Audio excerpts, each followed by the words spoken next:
Hoje o dia vai ser massa, galera. Meu nome é Ediel Siqueira e está entrando no seu feed nesse exato momento o Cuscuzcast, um podcast que tem como proposta falar sobre teologia, comportamento e cultura pop, com esse leve sotaque nordestino aqui, carregado, com gostinho de carne de charque, com gostinho de cuscuz, com gostinho de pé de moleque, com gostinho de cafezinho preto ao som de Luiz Gonzaga. E o tema dessa semana, velho, o tema dessa semana promete, velho. Mas antes da gente bater um papo sobre o tema desse episódio, eu queria mandar um recadinho para os nossos mantenedores, para os nossos patrocinadores, padrinhos, madrinhas, Clube do Cuscuz e outras cositas mais. Espera aí e já a gente começa o episódio.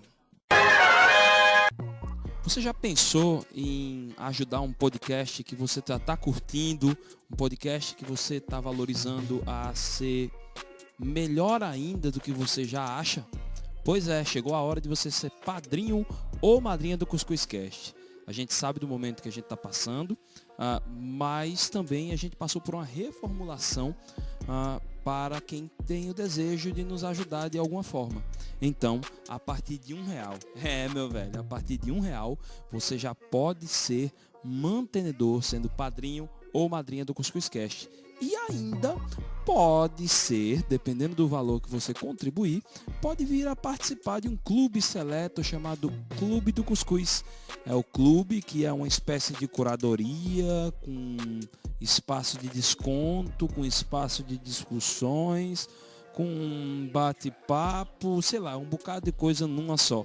Eu acho que é até bom você entrar e fazer parte para você mesmo tirar suas próprias conclusões. Então não deixe de participar não. Você pode, volto a dizer, a partir de R$1, podendo fazer essa contribuição via cartão de crédito ou via boleto, e aí no caso de boleto, somente a partir de R$5 por causa das taxas, e fazer parte aí talvez do nosso Clube do Cuscuz. Então não deixa não. Vem, fala com a gente, quer saber como? Manda um direct pra gente pro nosso Instagram ou então manda mensagem pro nosso e-mail cuscuz@gmail.com.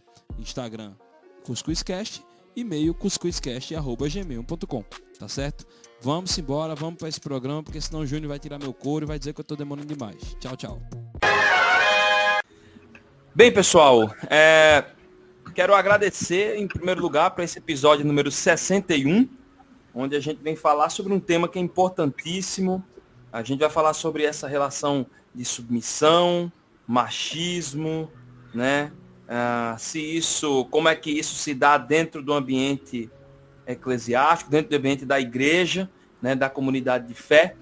E para isso a gente chamou, mais uma vez, duas convidadas especialíssimas aqui, queridas nossas, que os seus episódios são os episódios mais escutados, e vez ou outra tem algum ouvinte que comenta, olha, ordenação feminina e violência contra a mulher. Pois é, a gente trouxe aqui a pastora Simeia Meldrum e também a professora Regina Célia. Muito bem-vinda. Tudo bom com vocês?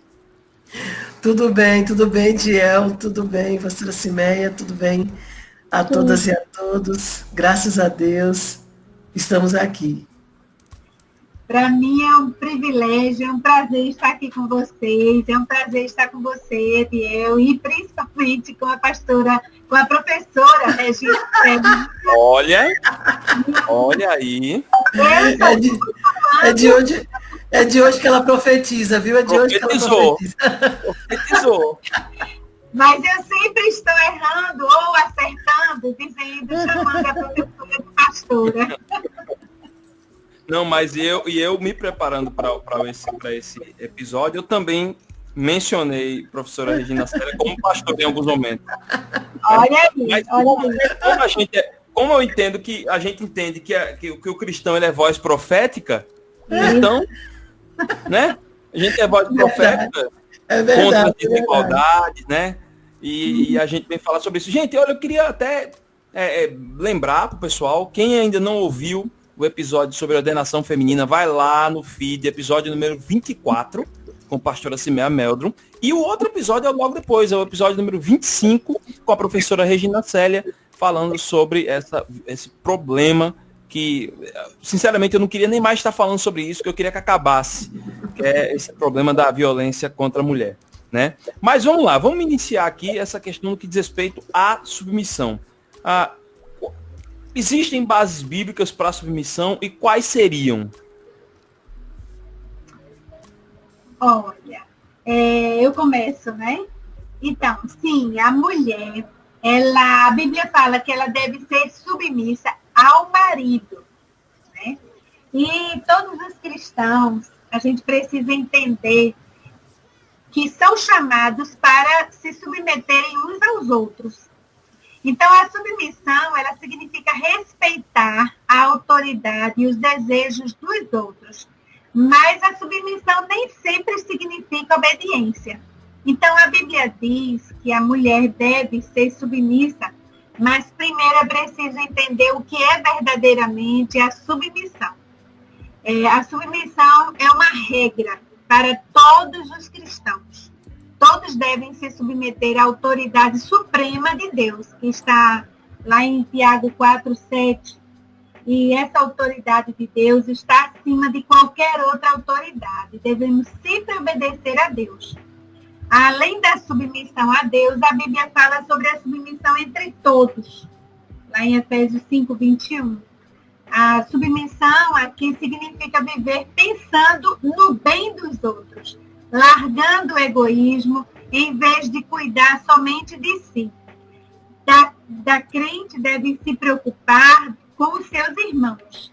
Então, a submissão está pronto para edificar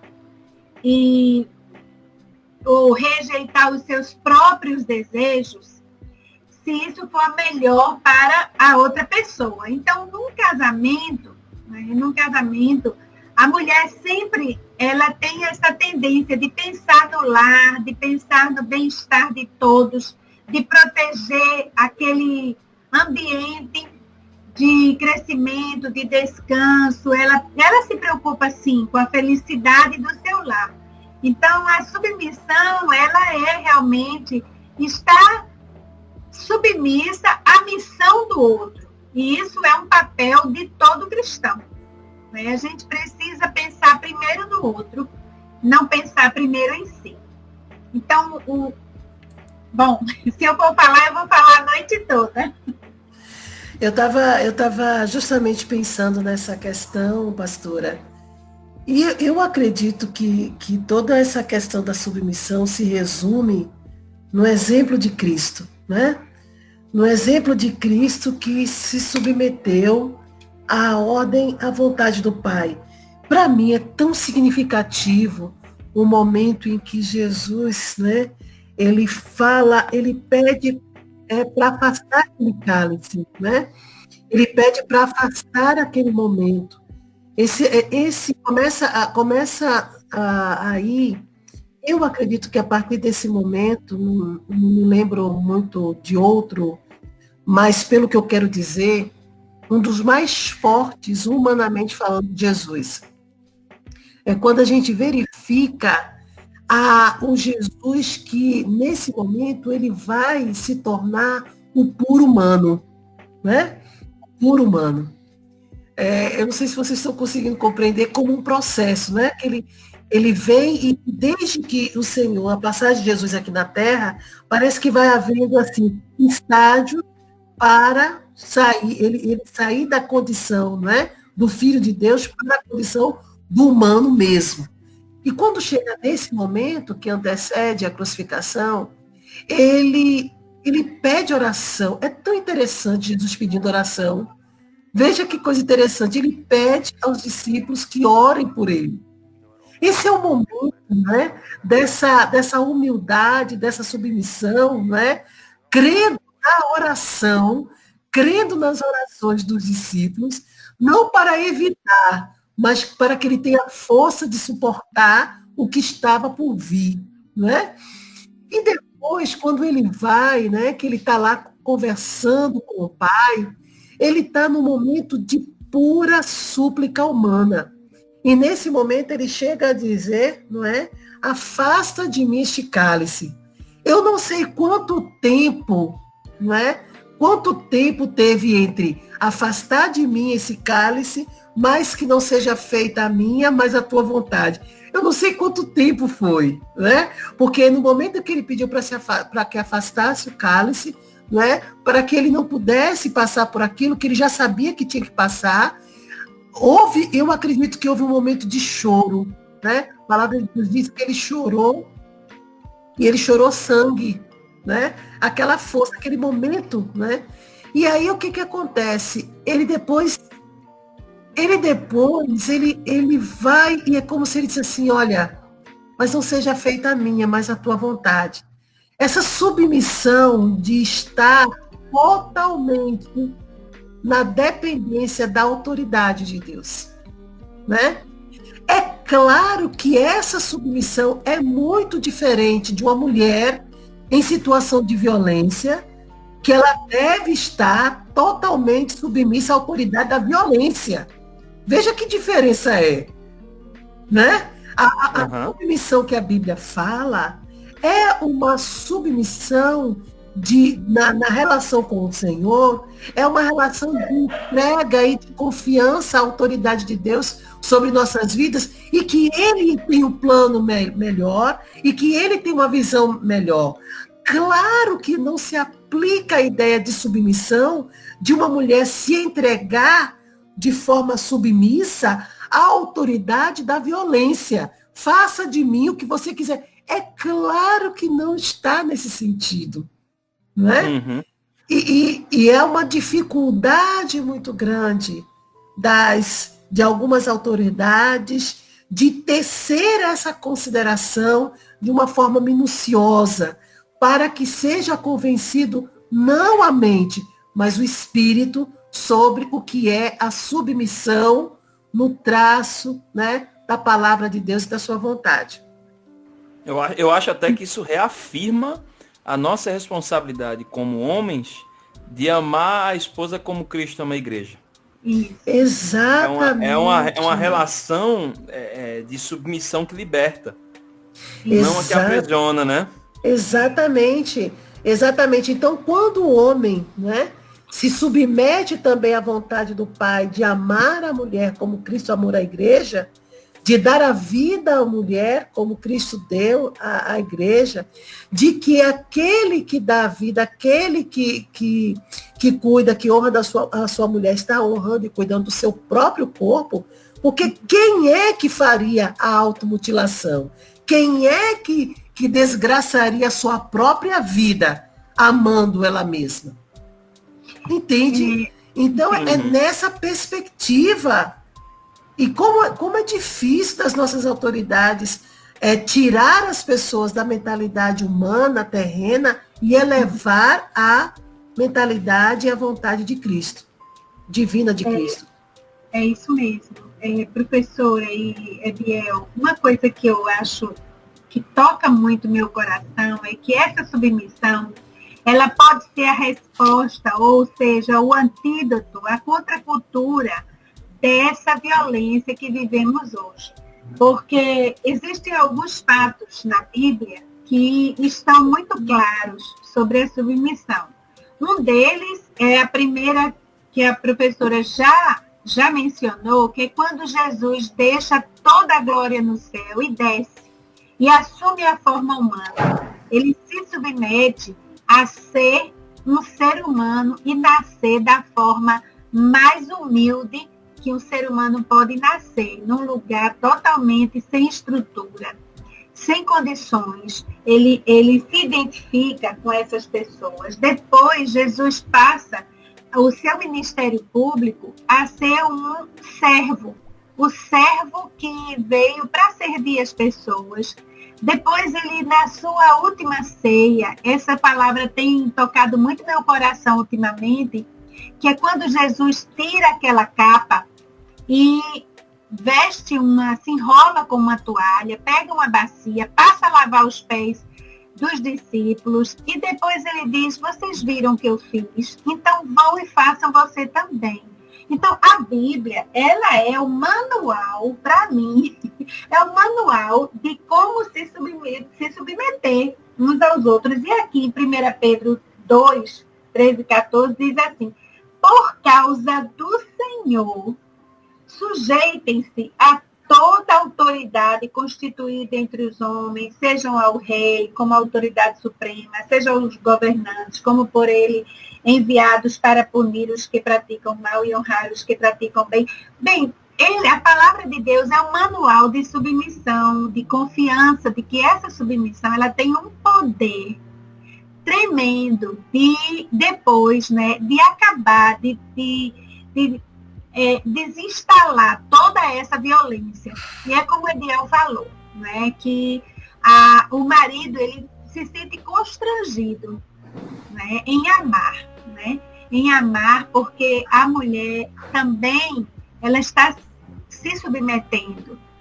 Então, existe algo aí na palavra, na Bíblia, que nos deixa constrangidos a entender corretamente o que significa essa submissão. Uhum. Então, nesse caso, no caso, a pastora Cimeia acabou respondendo a pergunta que eu ia fazer. Porque eu já escutei, principalmente de pessoas que não têm a prática de ler a Bíblia, pessoas até que não professam a mesma fé, de usar o cristianismo e dizer que a Bíblia oferece base para ações machistas, né?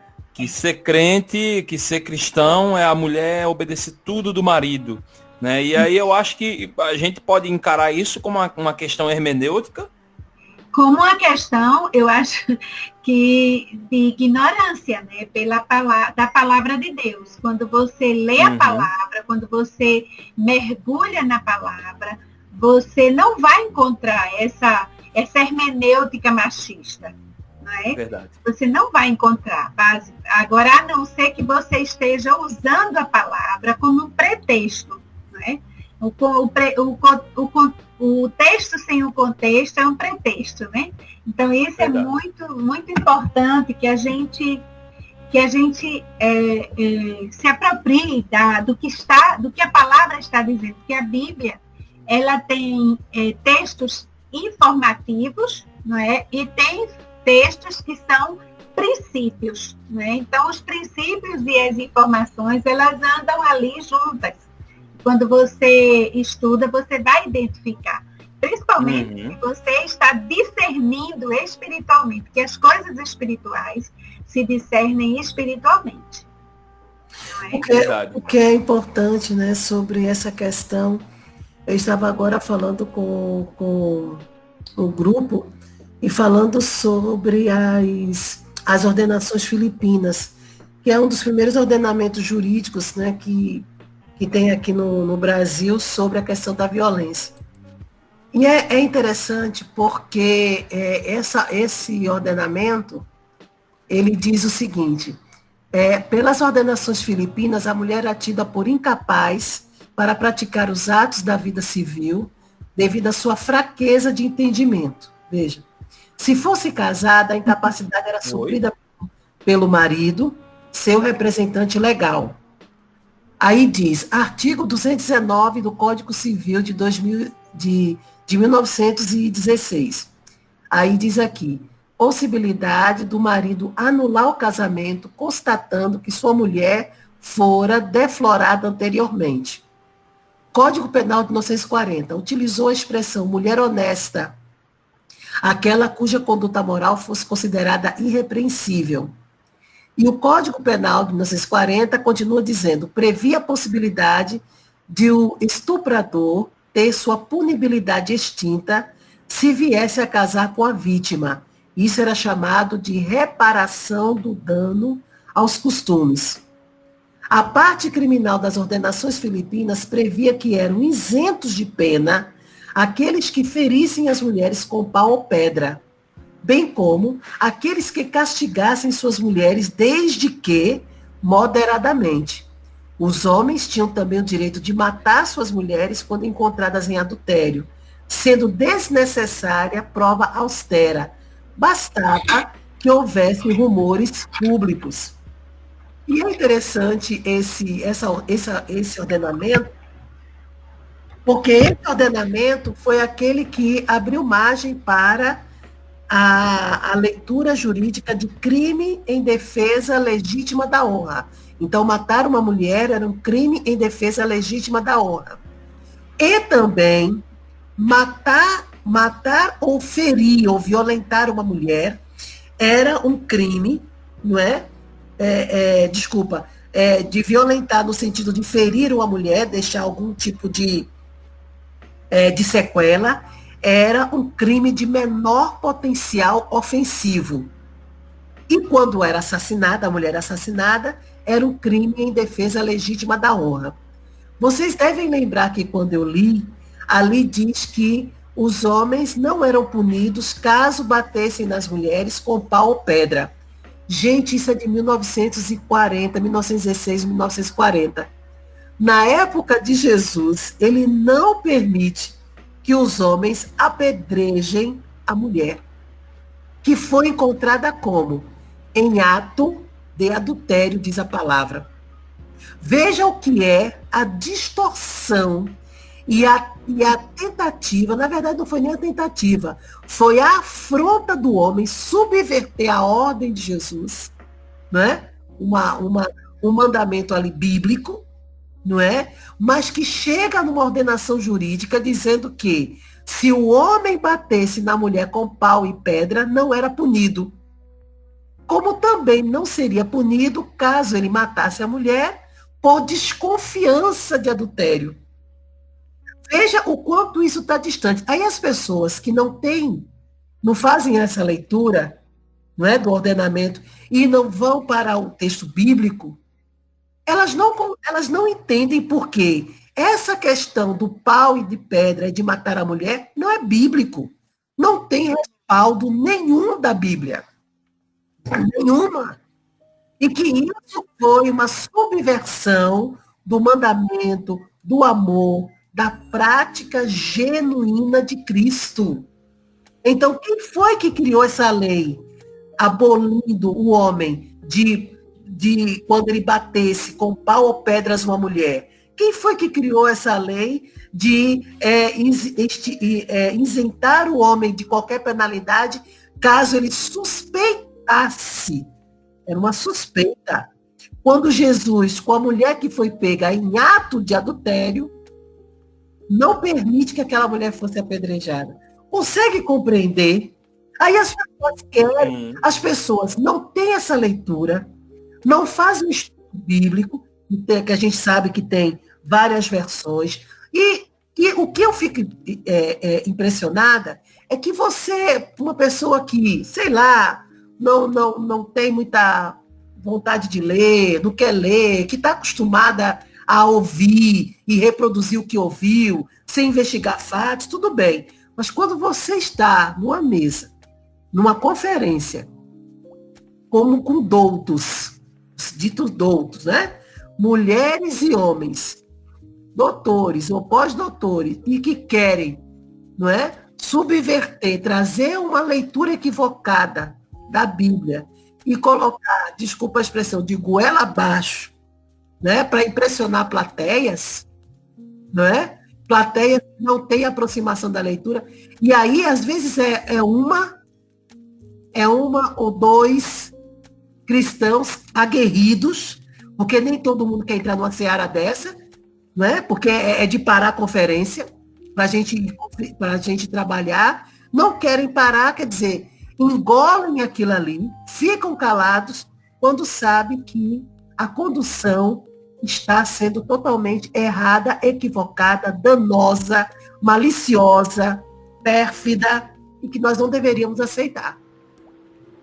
Professor, eu estava, há uns anos atrás, eu estive falando sobre a ordenação feminina, e principalmente no início do meu ministério.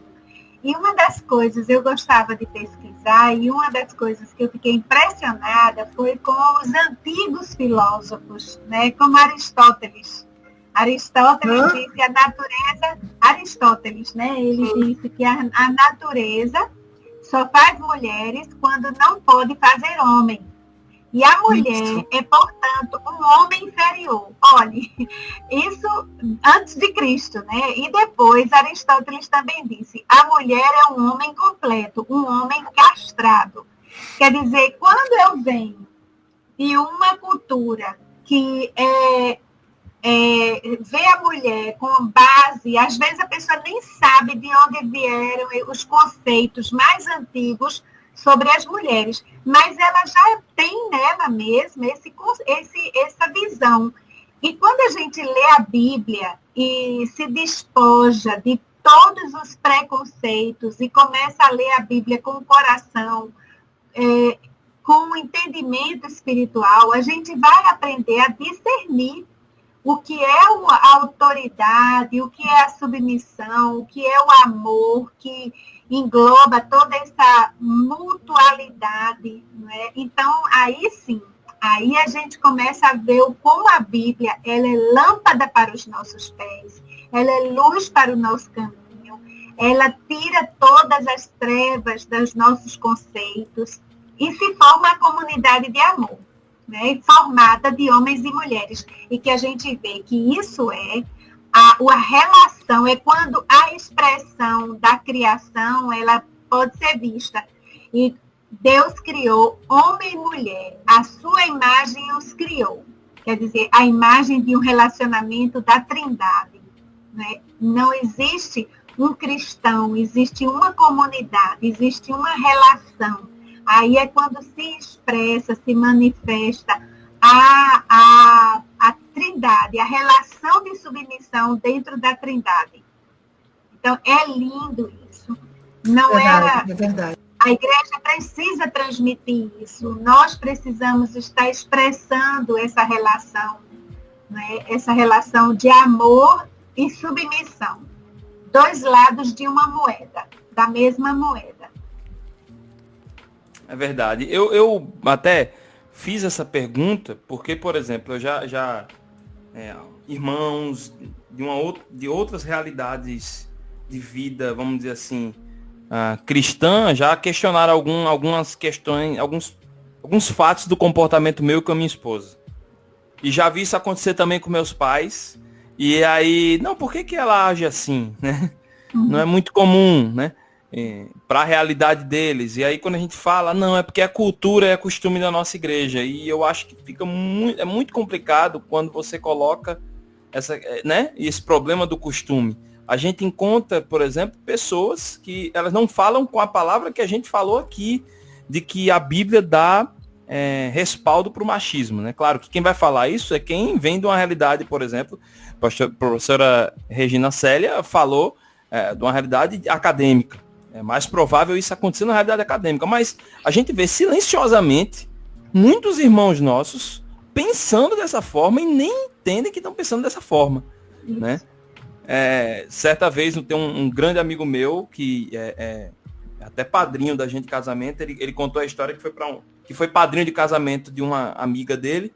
E era numa outra igreja, o casamento. E aí o pastor chegou, estava ela e o esposo. Ele enquadrou a mulher na cerimônia do casamento dela, dizendo assim, olha, você sabe que tudo, você é toda dele, tudo dele, suas contas bancárias, sua conta bancária é dele, a última palavra é dele, e não sei o que lá, dele, e diz que o pessoal dos colegas de trabalho, nem todo mundo é cristão. Quando a menina chegou no outro dia, na volta da lua de mel, o pessoal disse, aí, tudo é dele também, né? Ficou aquela coisa assim. Então, querendo ou não, ali naquele momento houve se passou essa ideia para um grupo de pessoas de que a relação homem-mulher é o homem sempre com a última palavra, o homem, ele é quem manda no pedaço e a mulher tem que ficar quieta e escutar. E para mim, na minha vida, isso eu acho estranhíssimo, né? Então, na realidade desse meu amigo também é estranho, e ele disse, teve que ficar em silêncio porque é uma outra realidade, né? Então, também eu também achei interessante colocar essa pergunta, né? Olha, e aí, para essa questão da realidade das igrejas, a gente está falando aqui com uma pastora, a gente está falando com uma professora que tem um engajamento forte e há muito tempo no combate, no enfrentamento à violência contra a mulher, né? Vocês, como que a igreja, vocês entendem que a igreja, de maneira geral, ela tem encarado de frente esse problema do machismo, esse problema das deturpações no que diz respeito à submissão? Eu vou começar. Eu começo porque, assim, como pastora, e geralmente a gente passa muito tempo também junto de um grupo que a gente chama de clero, o clero da igreja. E se dentro do clero isso já é difícil, imagine o que o clero vai passar para a igreja, né? Então, como pastora, eu digo a você, não é um mar de rosas, viu? Não é um mar de rosas. Porque eu acho que dentro do próprio clero, você vê, geralmente, a mulher só fala quando tem espaço. Infelizmente, porque a forma da mulher falar é diferente. A forma da mulher falar é mais de consenso. A forma como a mulher fala, como a mulher atua, é muito mais ela tem mais sensibilidade, ela lidera com o coração. E no meio, na igreja, eu acho que nós perdemos muito tempo não desenvolvendo essa relação de mutualidade, de complementaridade, sabe? De diferenças que se complementam, mas que são ricas e gera vida, plenitude de vida. Nós perdemos muito em não ter explorado isso. E nós perdemos oportunidades de ser luz e sal da terra. Porque onde existe luz, existe visão. Não é? Onde existe sal, existe sabor, prazer, plenitude. E eu acho que nós, como igreja, nós temos perdido as oportunidades. E eu acho que aquela palavra de Paulo aos Romanos é muito clara, é urgente hoje, quando ele diz que a criação, ela geme, aguardando os filhos de Deus, quer dizer, aguardando a manifestação dos filhos e filhas de Deus. Então, nós estamos em dívida com essa necessidade, estamos em dívida. Eu falo isso, mas eu não quero dizer que isso é 100%, mas é uma grande parte, sabe? Porque aonde existe uma igreja, deveria existir uma plenitude, né? Um transbordar de vida, uma atração. A palavra de Deus em Atos diz claramente que as pessoas, né, o Espírito ia acrescentando aqueles que se convertiam, quer dizer, era uma atração. Aonde tem vida, tem perfume, tem uma atração natural.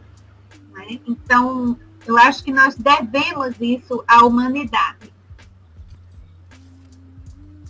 Eu espero que não tenha sido tão negativa. Não, eu acho que não, pastora. Quando ele pergunta sobre essa questão, sobre qual é a posição da igreja, será que a igreja ela tá preparada? Veja, a igreja, ela tem, com certeza, hoje a igreja, mais do que outrora, ela tem pessoas qualificadas para enfrentar essa questão e diluir toda essa questão, não é, numa relação harmônica entre fé, relacionamento, não é, família, não é, e a questão secular. Isso se a igreja não ficasse inventando situações que não estão na Bíblia. Isso se ela realmente assumisse o amor, a graça, a fé, a longanimidade, não é? E a proposta que tem lá na Bíblia. Não tem para que eu trazer, como a pastora falou, eu trazer os meus valores da minha cultura, né, familiar, e aí eu tento fazer um tempero. E esse tempero não dá certo. É tão interessante que, como a pastora falou em Atos, aí eu me lembro, né, eu acho que eu já falei uma vez até para a Ediel, eu tenho certeza que eu falei para a pastora, que é a questão de Atos 5, naquela questão sobre Ananias e Safira. Ananias e Safira hoje, né, a gente podia ver como aquele casal da igreja, onde muitas vezes a mulher ela recebe essa orientação para seguir o marido, para poder proteger seu marido, para abençoar, para cuidar do seu marido, né? E muitas vezes essas colocações elas estão equivocadas. É diferente do que Abigail fez, né? É muito diferente do que Abigail fez, a posição de Safira. E é interessante que diz aqui que eles é interessante porque esse momento de Ananias e Safira, ele está quase no mesmo contexto, não é, do Espírito Santo, né? Da mudança que o Espírito Santo de Deus fez naquela comunidade, com aquele povo. E é interessante que eles deveriam estar imbuídos, sim, da unção, da renovação do Espírito. Mas veja como a palavra diz assim, e depois de ter despassado tudo, permanecer inabaláveis, como diz lá a palavra em Efésios, né? E aí diz assim, mas um certo homem chamado Ananias, com Safira, sua mulher, vendeu uma propriedade e reteve parte do preço. Sabendo também sua mulher e levando uma parte, a depositou aos pés dos apóstolos. Disse então Pedro, Ananias, por que encheu Satanás o teu coração para que mentisses ao Espírito Santo e retivesses parte do preço da herdade? Quer dizer, ninguém contou a Pedro a não ser o Espírito Santo de Deus. Então, naquele momento de grande avivamento, a verdade, ela estava assim, meio que, sabe, era tudo. Não é? E o Espírito Santo ali, pela intimidade que Pedro estava tendo com o Espírito Santo, daquele fogo, então o Espírito Santo de Deus mesmo revelava. Não é? E aí diz, guardando-a não ficava para ti, e vendida não estava em teu poder, ou seja, não havia uma pressão da igreja para eles entregarem aquilo que não. Veja a dimensão de livre. Essa liberalidade, que é uma liberalidade que é construída no gozo, na adoração, não é? Na adoração a Deus, naquele prazer da gente satisfazer. E não era uma imposição da igreja enquanto instituição, né? Por que formaste esse desígnio em teu coração? Não mentistes aos homens, mas a Deus. E Ananias, ouvindo essas palavras, caiu e expirou, e um grande temor veio sobre todos os que ouviram. Aí diz assim, e passando um espaço, quase 3 horas, entrou também sua mulher, não sabendo o que havia acontecido. E disse-lhe Pedro, dize-me, vendestes, portanto, aquela herdade? E ela disse, sim, portanto. Aí veja, se Safira tivesse contado a verdade, ela não teria o fim que Ananias teve. Então, o que a gente tem visto aí? A gente tem visto uma orientação sobre cumplicidade, sobre abençoar, sobre proteger a sua família, que é equivocada, baseada na mentira, baseada na perdição e não na salvação. Talvez Safira tivesse, né? Eu estou divagando, ela tivesse tentado convencer o marido, mas não deu, e aí aqueles maridos, né, você está me desobedecendo, você não, vai ser do jeito que eu quero, que história é essa? Talvez tenha sido acontecido uma história dessa, e ela teve que sustentar, mas diante ali de uma autoridade, diante de Deus, imbuída como estava da unção do Espírito Santo de Deus, ela sustentou, e como disse Pedro a Ananias, não foi aos homens que mentisses, mas foi mentisses para Deus. Então, muitas vezes, existem práticas institucionais, práticas dentro da igreja, que induz a pessoa ao pecado, a determinadas situações que é, talvez, lamentável a gente dizer isso, mas não existe essa transparência. E quando existe a transparência, o pêndulo da balança, ele vai para o lado que vai fortalecer a desigualdade de gênero. E aí, muitas vezes, as mulheres ou homens ficam com receio de confessar, de ter aquela relação íntima com a autoridade, né? Com aquele que poderia ajudá-los, porque aquela pessoa, como ela está muito impregnada de seus valores próprios, de suas próprias razões, né? Estão despidas do poder de Deus, então eles vão exercer uma doutrina que leva mais ao erro do que ao acerto. A gente precisa compreender isso. Compreender que os líderes de casais hoje, desculpa dizer, eles precisam conhecer mais essa questão dos relacionamentos, precisam ter mais experiências e principalmente experiência de intimidade com Deus. Não se resolve problema de relacionamento familiar, ou entre homens e mulheres, ou entre maridos e esposas, com café da manhã, almoço, janta, no hotel 3 dias, com rosas vermelhas e fazendo juras de amor e colocando o restante debaixo do tapete. Eu não estou dizendo que essas manifestações, essas dinâmicas não são válidas.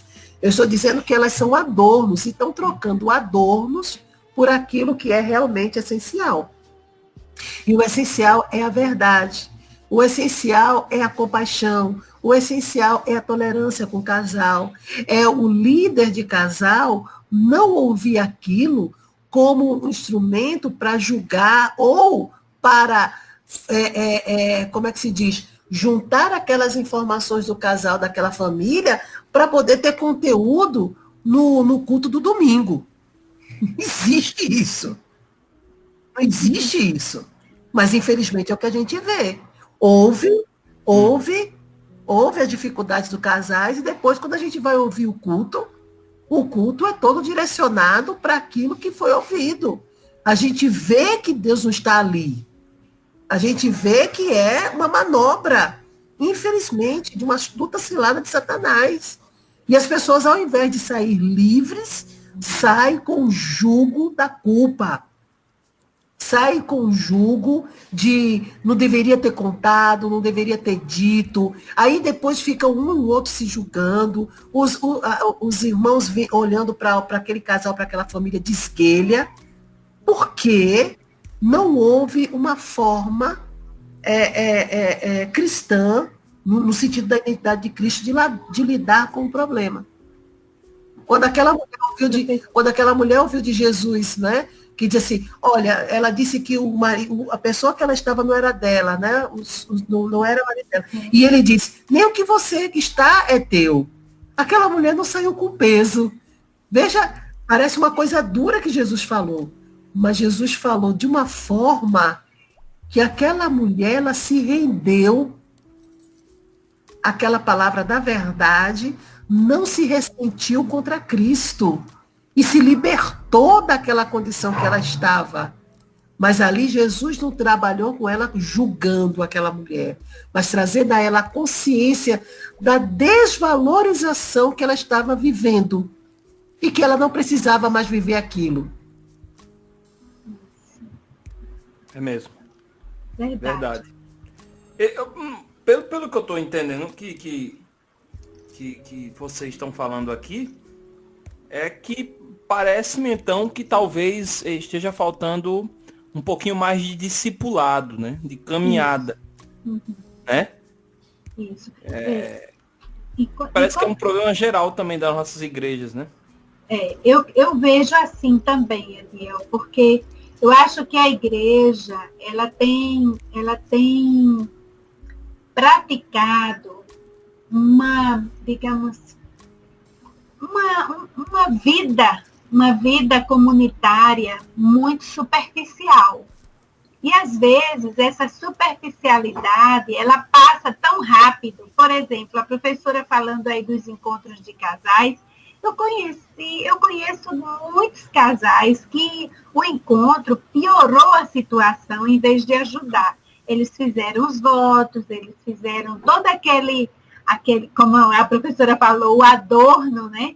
Mas quando chegou em casa, na realidade, o problema não foi resolvido. Porque o marido continuou dominador, abusivo, a esposa frustrada, sabe? E isso vai trazendo mais dificuldades, porque eles precisam colocar as cartas na mesa, eles precisam ter um diagnóstico mais profundo. Então, essa falta de transparência, a Bíblia diz assim, Deus criou o homem e a mulher e os dois estavam nus e não se envergonhavam. Quer dizer, havia uma transparência perfeita, uma cumplicidade, uma vivência de intimidade que não dava espaço para uma confusão, para uma dúvida, não é? Para um abuso de qual for as partes. Então, se hoje a gente vê um lar, digamos assim, uma família que não se entende e os filhos perdidos, porque está gerando um problema sério na família, exatamente quem sofre mais são os filhos. E isso é por conta dessa falta de entendimento, de ensino da palavra com mais profundidade. E eles já vêm de fora com problemas e não se resolve dentro da igreja e termina tendo um problema aumentado. Porque era um recurso que eles estavam esperando. É como uma pessoa que eu tive algumas dificuldades nessa área. Quando chega uma pessoa viciada em álcool e a igreja não deixa bem claro sobre as dificuldades do alcoolismo. E aí, aquele que era alcoólatra, que chegou procurando uma resposta, não encontrou a resposta, encontrou foi mais outra turma para beber com ele. E aí me chamou e disse assim: pastora, me ajude, porque eu não estou conseguindo vencer o meu problema. E quando eu falei abertamente no grupo, então eu tive um problema, né? Porque a pastora, ela é muito radical. Não, eu acho que nós somos aqui uma comunidade de amor, que exerce uma certa discipulado, ele é terapêutico, e a gente precisa abrir o jogo e trazer o ensino com profundidade, respeitando os diagnósticos de cada pessoa, né? As necessidades. Então, sem dúvida. É complicado, mas é necessário, é urgente, né? Pois é, não, é aquele famoso ditado, né? Em casa de condenado não se fala em forca, porque o cara tem toda uma história de dificuldades nisso. E aí eu não entendo, como igreja, que com aquele meu irmão ali, eu tenho que, por amor a ele, eu tenho que fazer diferente. Então, se eu não tô sabendo traduzir o que diz respeito a relacionamento com meu irmão, isso pode também. Muitos casais estão tendo problemas de relacionamento porque nenhum cede, né? E vai dando problema, e aí pode vem as tentativas de encontro de casais, que são importantes, mas tem muita igreja achando que isso é tudo, que termina aí, e aí faz o evento bonito, né? E não continua a caminhada com o casal, né? E acha que problemas de anos se resolvem em 3, 4 dias, né? Um problema seríssimo. Gente, a gente, eu não sei se eu estou enganado, mas pelo que dá para perceber, é que a gente vê muitos casos ainda, a gente vê a igreja com uma certa dificuldade de lidar com o problema do machismo, o problema da submissão, esse desequilíbrio, né? Mas assim, da experiência de vocês duas, quais são assim os principais tipos de manifestações de atos onde a gente vê machismo e onde a gente vê esse desequilíbrio no que diz respeito à submissão dentro das nossas comunidades de fé? Professora, senão eu falo sempre. Não, eu gosto, como você mesmo falou, pastora, porque você exerceu, né, como liderança, né, um pastorado, vive no clero, exerceu não, exerce, mas assim, dentro de uma ideia de estar à frente mesmo de uma instituição, e você sabe como dizia-se que estava tudo bem, você percebia que não estava, né, a condição de uma mulher, a condição de um homem. Eu digo uma coisa, sabe, assim, a igreja, ela é uma bênção. A igreja é um lugar onde a gente, né, ali junto, no corpo de Cristo, a gente aviva o nosso culto de adoração a Deus. Como uma instituição também, a gente vai observar, né, que ela ela se desentrosa no momento em que ela não reconhece que toda e qualquer liderança, autoridade, ministério, eles têm que estar, e volta a questão, eles têm que estar submissos à autoridade de Cristo, né? E que o Espírito Santo de Deus fala, mas como a palavra mesmo diz, no que o Espírito Santo fala, ele é o único capaz de convencer o homem do pecado, da justiça e do juízo. E é tão interessante porque Jesus vai falar assim, do pecado porque não creem em mim. Não creram em mim, não é? E muitas vezes aquelas autoridades estão aqui, aquelas lideranças, mas elas não creem no milagre, elas não creem no poder de Deus de transformar a natureza de muitas pessoas. Nem as próprias autoridades estão ali, estão nos púlpitos, estão, sabe, dirigindo, né, os ciclos de oração, dirigindo ministérios, mas não creem. E é por isso que ficou, não é, na tarefa do Espírito Santo de Deus, convencê-los. E o que a gente observa dentro dessa questão, né, desse machismo? A gente observa, né, a própria distribuição, por exemplo. Eu acho tão interessante a distribuição dos lugares de sentar, né? Os lugares, a palavra do Senhor, né? O Senhor fala de que a mulher, ela é ajudadora idônea, então ela tinha que estar ao lado do marido. Mas aí nas igrejas fica claro, os homens num patamar diferente e as mulheres, né, as esposas, tudo separadas, não é, deles, num lugar mais abaixo. A gente vê esse machismo quando nós temos denominações que não permitem, não é, que o culto seja todo orientado por uma mulher, né? Eles trabalham com isso e seguram em 2020 ainda nessa postura de evitar que as mulheres, né, assumam, não é, a direção, não é, de orientar a igreja, de orientar os irmãos. A gente observa isso na ida, não é, quando a gente vê os irmãos indo à igreja, ele lá na frente com o menino, né, com o menino segurando o menino, isso quando segura a mão do menino, e ela lá atrás com a menina, né, isso é quando casal. Quando não é assim, ela está lá atrás com os filhos e ele lá na frente, né? E assim, às vezes, na frente de todo mundo, ele para e diz assim, vamos, já está na hora, já está começando, né? A gente observa, por exemplo, também, não é, nas ministrações, na liturgia, como é feito, não é, como é delegada a função de cada um ali. Gente, isso é impressionante. Isso é impressionante. Agora, veja, essas pessoas, alguns desses machistas, né, eles devem odiar o fato de até hoje não ter se extraviado, nem destruído a página onde Jesus aparece primeiro para uma mulher, não falou primeiro com o homem. Não falou primeiro com ele.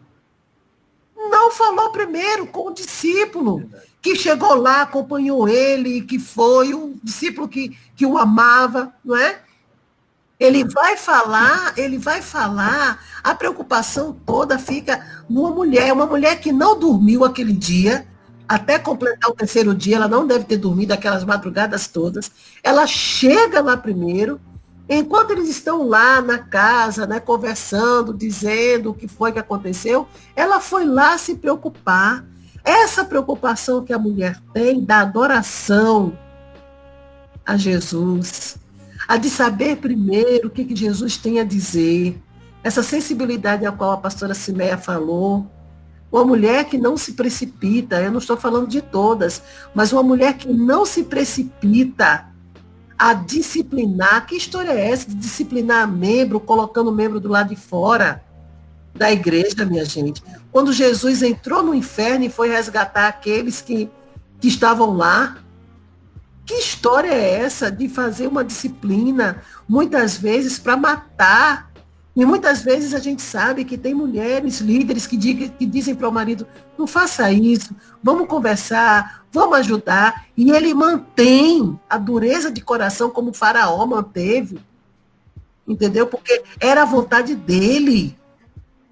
sabe? Muitas vezes, homens que vão para o púlpito e dizem assim, porque se fosse pela minha mulher, tudo seria solto. Não, mas a gente, mas ela sabe que eu a amo, olha, ela é a minha princesa, e fica elogiando de lá e colocando uma situação da mulher, que eu acho que o elogio ele é ótimo, eu gosto de ver essas manifestações de amor e carinho, mas muitas vezes é para tolir, você vai até aqui, não mais adiante.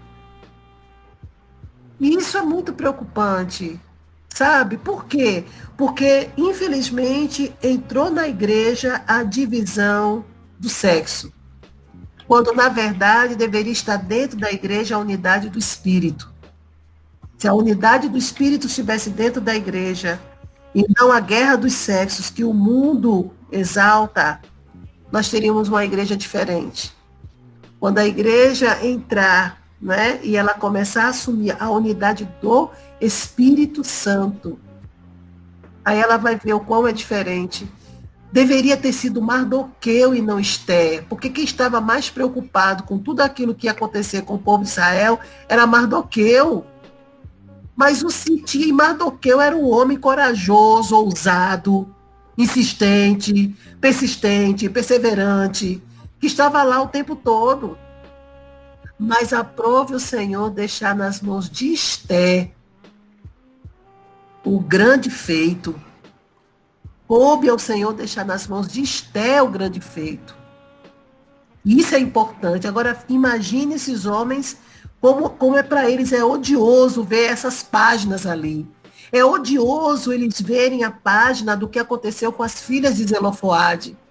Daquelas meninas terem ali era um momento da doutrina, da tradição ali, a tradição ali inquestionável, a propriedade chegou, infelizmente, veja só, isso chegou ao nosso Código Civil, a mulher não tem direito à propriedade, mas isso foi quebrado lá com o Deus Criador, na relação dele com Moisés.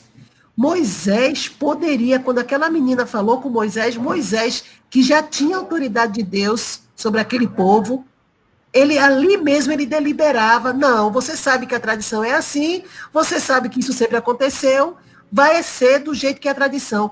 Mas olha que homem maravilhoso, é isso que está faltando hoje nos nossos homens líderes, essa sensibilidade que Moisés teve. Moisés ouviu a petição daquela menina, ao invés dele ali parar, ele vai ao Senhor perguntar. Quantos líderes faltam, ao invés de ir perguntar a Deus, de orar, mas deixam ali a sua decisão, porque se não der a decisão ali, as pessoas vão achar que ele está fraquejando. Muito pelo contrário, Moisés foi lá e foi conversar com o Senhor. E o Senhor disse, é certo o que ela está pedindo. Conceda. Olha que coisa mais linda. Esse homem não bateu boca com as meninas, não disse que quem mandava era ele, não disse que ela estava querendo fazer bagunça dali, que ela respeitasse os anciãos, que ela respeitasse. Ele não falou nada, ele ouviu. E munido pelo Espírito de Deus, ele foi lá e se aconselhou com o Senhor. Nossos líderes faltam isso, reconhecer que sem Deus eles são nada. E que eles precisam sim. Não me importa se você tem 5 ou 50 ou 100 anos de igreja, que você fundou a igreja no mundo. Você ainda é submisso ao Deus, o Todo-Poderoso, o Rei dos Reis, o Senhor dos Senhores. Você ainda é submisso. E reconheça a sua submissão sobre o Senhor. Isso é importante.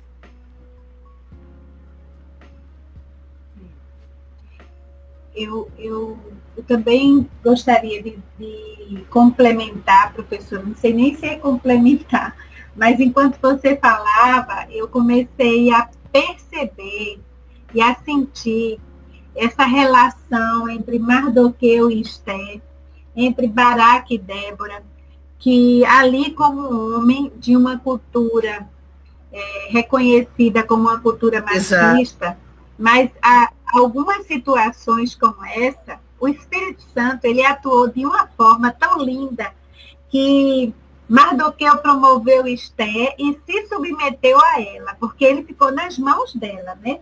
Baraque também promoveu Débora e se submeteu a Débora.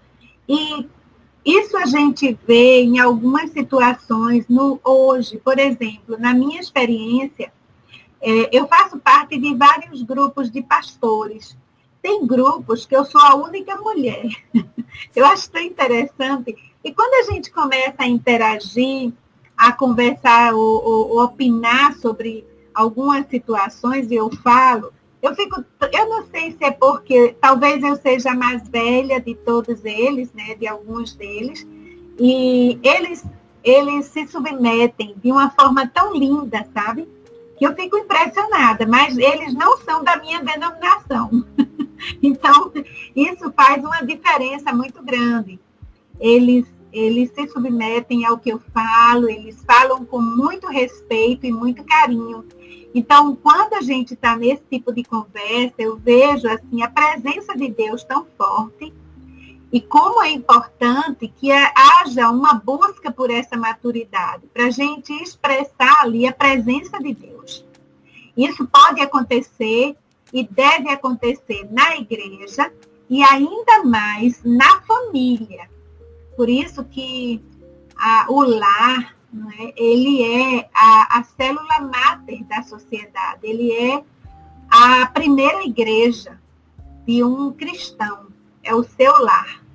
E eu estava vendo aquele vídeo que eu acho que não sei se é o Instituto Maria da Penha ou é alguém, mas foi a Naviedia que postou hoje. Eu fiquei muito triste de ver os dados que foram passados, né? Que o Brasil, ele tem mais de 103 milhões de homens são católicos e 89 milhões são evangélicos. Aí ela começa a mostrar, nesse vídeo, dizendo que a cada 4 minutos uma mulher é agredida e fala também sobre o estupro marital, que é um dos crimes mais acobertados pela comunidade cristã, né? 58% dos evangélicos são mulheres, 43% pardas e negras, 16%. Mas aí ele começa a mostrar a questão do problema dos lares cristãos, que houve um abrigo da Casa de Sofia, que 40% das mulheres abrigadas ali eram evangélicas. Na Casa Isabel, 90% das mulheres abrigadas eram evangélicas. Então, a gente começa a ver que há um problema muito sério para ser resolvido. E que isso deve começar na estruturação, ou resgate, ou cura, ou libertação dos lares, sabe? Dos relacionamentos. E aí, sim, a gente vai poder trabalhar para um mundo melhor. É claro que a gente sabe que isso não vai ser possível, mas o mundo de muitas pessoas, ele vai melhorar. Pois é, não tem como não ser edificado por essas duas mulheres, né, galera? Eu aqui tem coisas que vocês levantaram aqui que eu imaginei, isso aqui realmente, olha, interessante, nunca olhei sob essa ótica. É muito bom. Gente, olha, eu quero primeiro agradecer a presença de vocês, mas antes eu queria abrir aqui para dicas ou de leitura, ou de livro, tendo a ver ou não com o tema, enfim, o que é que vocês, ou então o que é que vocês estão lendo ou assistindo, né? Então, segue aí. A gente queria saber alguma dica de vocês. Olha, eu estou com um livro aqui tão interessante do Benny Libscher, né? Ele é pastor e fundador do Jesus Culture. E é enraizado, né? Os lugares escondidos onde Deus desenvolve você. E eu achei esse livro fantástico. Né? Uma pessoa muito querida, eu conversando com ela sobre essas questões, da violência e tudo mais. E é interessante, e aí ele fala aqui, né, só numa breve frase, ele fala assim, que aos líderes e sonhadores nessa jornada em Jesus, não é? Que suas vidas sejam enraizadas no processo de Deus e que vocês produzam frutos de impacto duradouro nessa cidade e nas nações do mundo. Então, enraizado, quando você vê aqui os lugares escondidos onde Deus desenvolve você, muitas vezes aqui os lugares não são só lugares geograficamente falando, né? Mas temas como violência contra a mulher, violência doméstica contra a mulher, violência intrafamiliar, violência contra o homem, violência doméstica contra o homem, abuso sexual infantil, diversidade sexual, diversidade religiosa, não é? Ciência, cultura e fé são temas entre muitos, não é? Mercado de trabalho, são temas onde Deus tem levantado o povo dele, tem qualificado o povo dele, tem dado talentos 3, 2 e 1 para a gente desenvolver, para que a gente possa, à luz da palavra, né, trazer uma transformação na vida das pessoas. Nós, cristãos, somos habilitados como a nação lá de Daniel, né? Daniel estava habilitadíssimo. A palavra diz que o rei escolheu, né, os jovens, né, que dominassem a cultura, a língua, né, daquela cultura, e depois eles foram habilitados na cultura da Babilônia, não é? Mas eram pessoas que dominavam o conhecimento, e que mesmo dominando aquele conhecimento da cultura, ele decidiu não se contaminar, mas prestou um excelente serviço ao rei e àquela nação, glorificando a Deus, não é? Adorando ao Senhor e sendo prova viva da perseverança, da sabedoria e da confiança. E nós precisamos ir a lugares escondidos da alma das pessoas, nós precisamos ir a lugares escondidos dos seus pensamentos, dessa cultura que muitas vezes está entristecendo as pessoas. E um outro livro que eu recebi sábado passado, eu fui numa igreja e fui muito abençoada mesmo, e é um livro do Robson Oliveira, né? Indo onde a igreja não foi. É um texto, né, antigo, né? Mas para esse dia que se chama hoje, estou entendendo que isso aqui é uma releitura que deve ser, né? A gente deve voltar às veredas antigas, reler esse livro e ver qual é o lugar onde a igreja não está indo.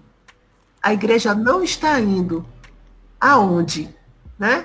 Ela não está indo à Lei Maria da Penha, ela não está indo ao Estatuto do Idoso, ela não está indo ao Plano Nacional de Educação, ela não está indo à Constituição Brasileira, ela não está indo. Eu não vou falar, mais uma vez eu quero dizer, de lugares geograficamente falando, mas aonde nós não estamos indo, ainda que nós já estejamos habilitados para ir. Né? E é como a pastora falou, ser luz e ser sal. É esse o momento. É agora que a gente tem que provar. Ser luz na luz não adianta nada. Ser sal no sal também não adianta nada. Né? A gente tem que ser luz aonde não há luz e ser sal aonde não tem sal.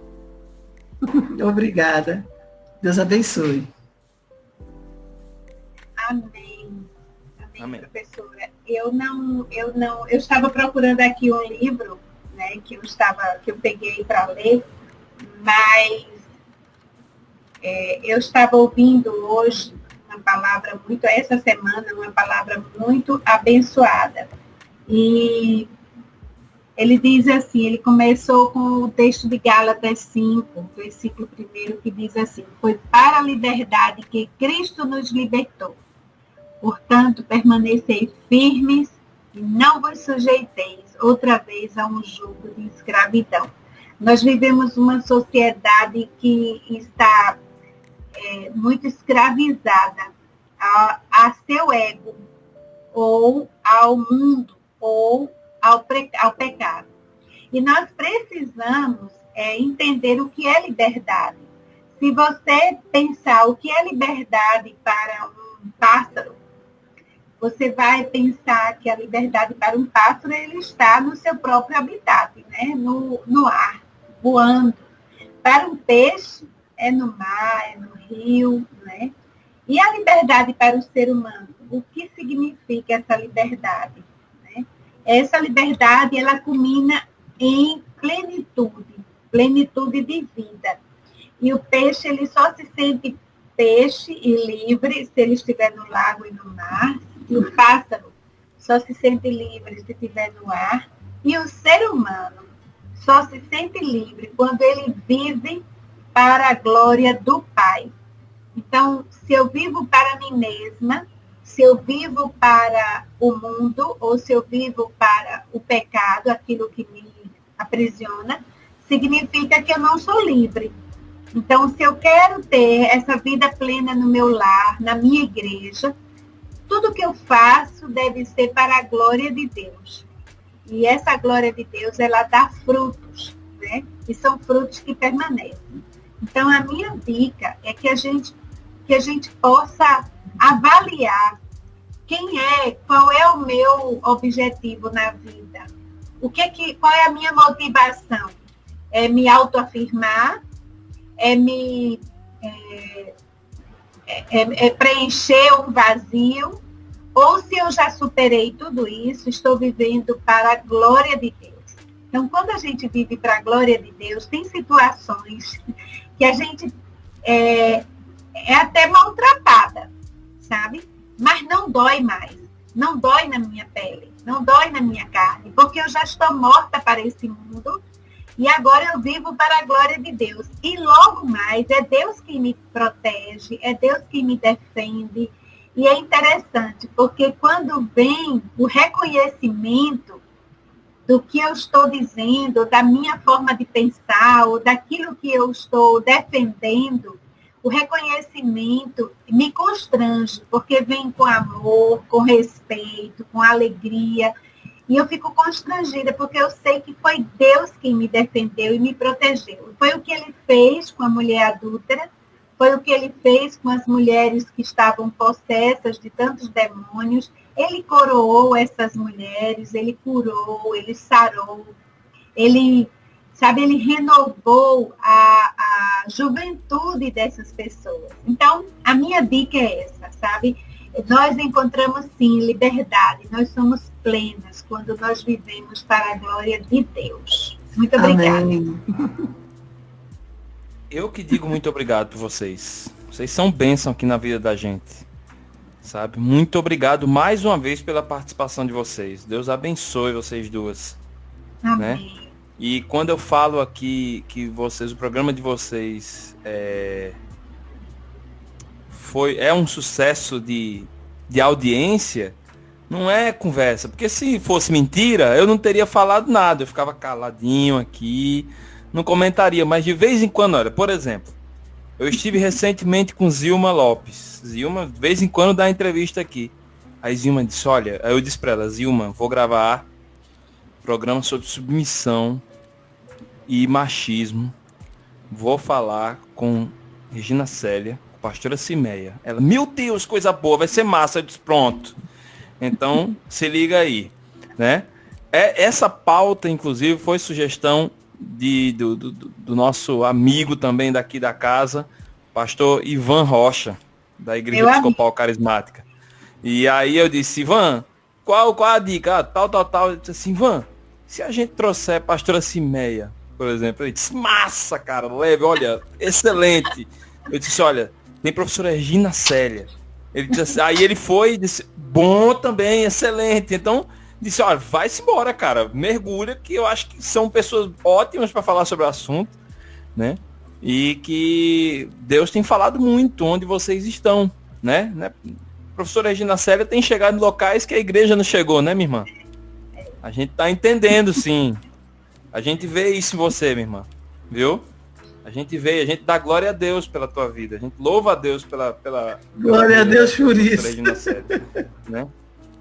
Né? Outra coisa também, e um dia ainda vou fazer um programa aqui, pelo que a pastora Cimeia fez lá em Aguazinha. Ela foi onde a igreja não foi. Né? E a gente tem que louvar a Deus também pela vida da pastora Cimeia. Né? Um dia ainda vai ter um programa sobre esse trabalho no lixão, viu? Já tem gente já em cima, já falando. Evaldo, então... É uma experiência de vida maravilhosa. É uma afronta à proposta de elitização das igrejas. Oh, não, sem dúvida. Sem dúvida. Né? Se é para falar de uma pessoa underground aí é a pastora Cimeia. Né? Ela foi mesmo assim. É muito chique essa palavra. Ah, não, então tá certo. Mas é isso mesmo. Mas é. Gente, a gente vai encerrando o nosso episódio número 61. Peraí, deixa eu ver se é 61 mesmo. Peraí, me esqueci. 25, né? 25, não? Foi 25. Não, a 25 foi o que a senhora falou lá atrás. Esse é o 61. E olha, gente, muito obrigado a vocês que ouviram até agora. Deus abençoe. Deus esteja com todos vocês. E meditem muito do que foi falado hoje. É de extrema importância e de urgência, muita urgência. Deus abençoe. Esse podcast foi produzido por